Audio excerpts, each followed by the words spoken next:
Auto insurance can all seem the same until it comes time to use it. So don't get stuck paying more for less coverage. Switch to USAA Auto Insurance and you could start saving money in no time. Get a quote today. Restrictions apply. USAA.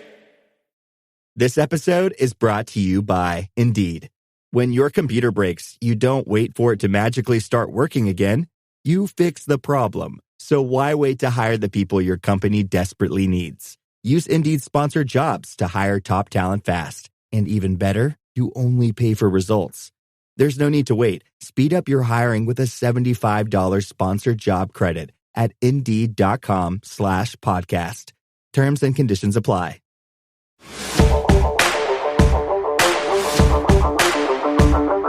Every coach reaches a point where they ask the tough question. Should I stay or should I go? Sometimes it's about growth. Sometimes it's about culture, and sometimes it's just about timing. Today on The Next Move, we're talking about how to evaluate your current job the right way so you're not just reacting, you're making the best move for your career. Joining us today to share his insight is Eric Lewis, Defensive Passing Game Coordinator and Safeties Coach at the Naval Academy.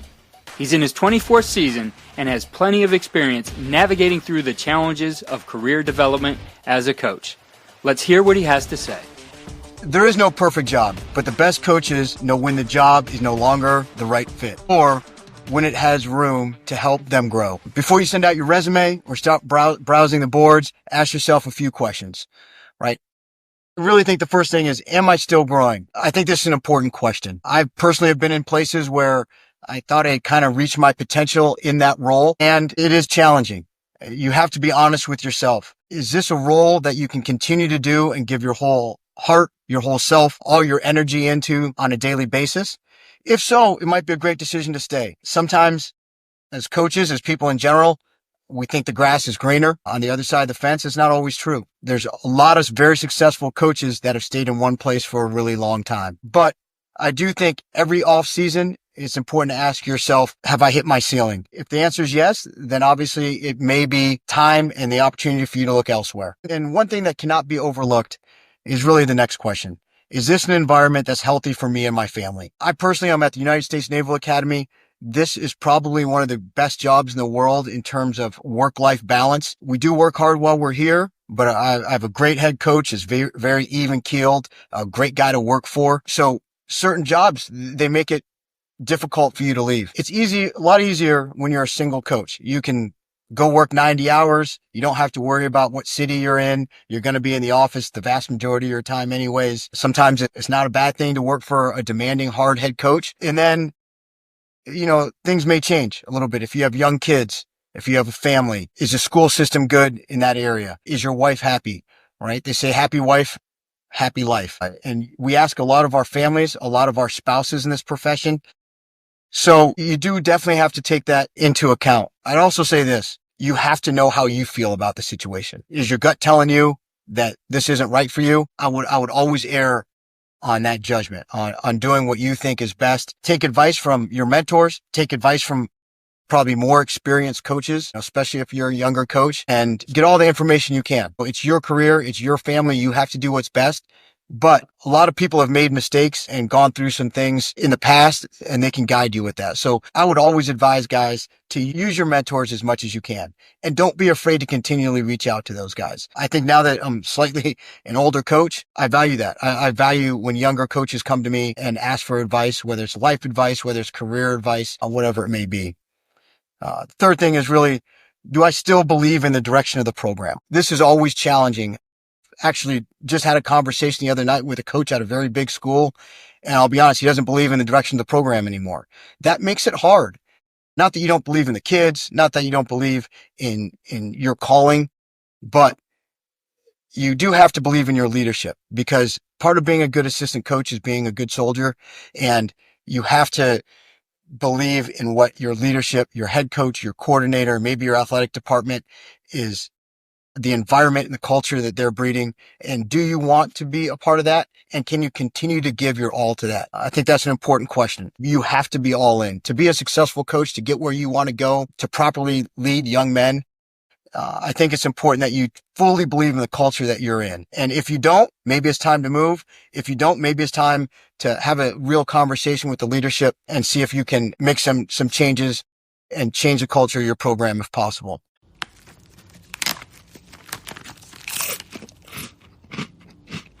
Uh-oh.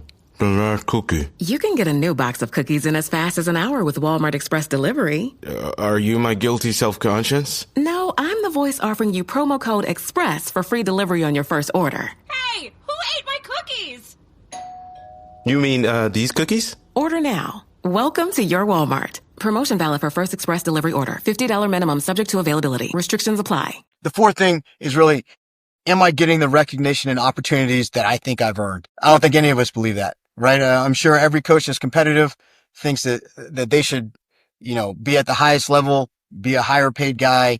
If they're a position coach, believe they should be a coordinator. Potentially, if they're a coordinator, believe they should be a head coach. But, it's important that your contributions are seen within the staff. And it's important if you're in a leadership role as a coordinator or a head coach that you do recognize the efforts and the successes of the guys on your staff.